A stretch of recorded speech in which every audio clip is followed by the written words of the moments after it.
Welcome to my channel, My Reflections on Science. Today, we are going to discuss about the chapter 1 of biology, where we are discussing the events of sexual reproduction in flowering plant. So, in sexual reproduction, there are three major events.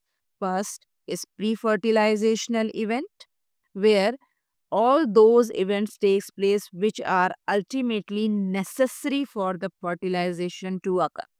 That's why it is called as pre. Pre means before fertilization.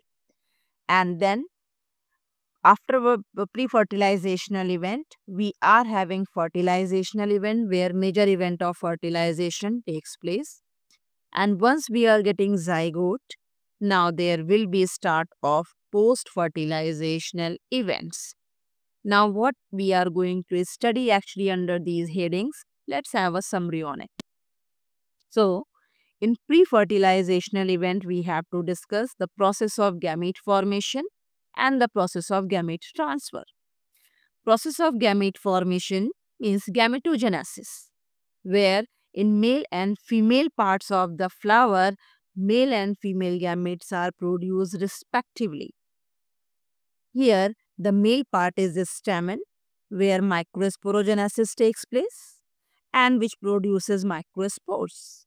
Whereas in female part or carpel, inside ovule, megasporogenesis takes place, which results in the formation of megaspore. Now, after formation of these microspores and megaspore, we need male and female gamete, for which in microspores, there will be formation of three-celled stage, which is collectively termed as development of male gametophyte. Similarly, in case of female part of the flower, there will be formation of female gametophyte, which is seven-celled nucleated. So, all these events are taking place under one heading, which is termed as gametogenesis, and a 5-mark question is compulsorily coming under this heading. Now, once gametes are ready, there must be transfer of gamete from one part to other. Means the male gametes which are present inside pollen grain should reach to the stigma, from where they must be reaching till the site of fertilization, for which we need a very important process called as pollination. Now, in pollination, transfer of pollen grains takes place from the anther to stigma of the flower. In this process, it could be self or cross-pollination. Self means pollination takes place within the same flower or between two different flowers of the same plant. Accordingly, we will classify them. We will discuss them in detail later on. In cross-pollination, transfer of pollen grain takes place between two different flowers of two different plants but of same species. Ultimately, somehow, after pollination, pollen grains are reaching at the tip of the carpel, that is on a stigma. And then starts the fertilizational event, which is consisting of two major subheadings. In fertilizational event, we are discussing one major topic, which is pollen-pistil interaction. Means interaction of pollen grains with the pistil. Different parts of pistil are stigma, style and ovary. Inside ovary, ovule is present. If you remember, we are having this kind of a structure in the carpel, where stigma is the top structure where pollen grains are landing, and then the pollen tube is getting inside and reaching till the ovule, where we are having embryo sac. Now, inside the embryo sac, fertilization takes place. So, there must be interaction of pollen grain with the different parts of pistil, and ultimately it is reaching to the site of fertilization, which is called as embryo sac. So, we have to study here pollen-pistil interaction, and ultimately, as soon as the two male gametes are delivered in the embryo sac, the process of double fertilization takes place. Why is it called as double fertilization? Because in case of angiosperms, fertilization takes place two times. First, it is termed as syngamy, which is resulting in the formation of zygote. And second, it is called as triple fusion, where three nuclei fuses together to form primary endospermic nucleus. With this, fertilizational events over.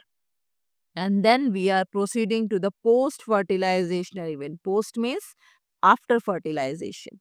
Under these post-fertilizational event, we have to discuss about the development of endosperm, which will be triploid because it is the result of triple fusion and it is highly nutritive in nature, so providing nutrition to the developing embryo. That's why formation of endosperm takes place before the formation of embryo in case of dicot as well as monocot.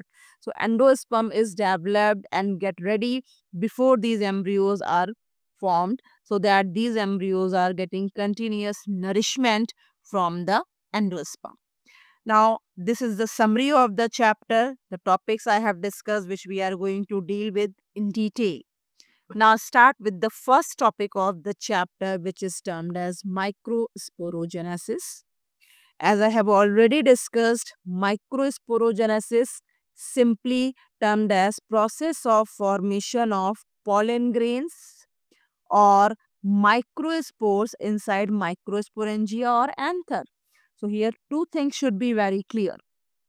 First, microsporangia is equal to anther and pollen grains are equal to microspores. So we are using the specific term for the very common thing, as we are knowing earlier that these pollen grains are produced in the anther. Nothing new is over here, only new terms are used. So anther, instead of calling anther, we are using the term microsporangia, and instead of calling pollen grain, we are using term microspore. Let's simplify it. Process of formation of microspores in microsporangia by meiosis is termed as microsporogenesis. Microsporo means microspore, genesis means formation. Just break the term and you will get the answer. Microspore means pollen grain. Genesis means formation of pollen grain. Clear? Now we are proceeding with the detailed description of the process. As you can see in the diagram, I have just drawn one stamen over here. This is a Dithecus anther, and this stamen consists of these two lobes which are clearly visible in the diagram, but behind this two more lobes are there. So once you will be having the transverse section of the anther, then you will be finding that there are basically four lobes. That's why this is called as tetrasporangiate. That means there are four sporangia. Four sporangia present in the Dithecus anther, and each lobe is having the formation of microspore. So altogether, we are having similar phenomena occurring in all the four corners of the anther, but here we are taking the detailed diagram of only one part. The point of connection between the two lobes is very weak, that is called as a stomium, from where it bursts and releases pollen grain after formation of microspores.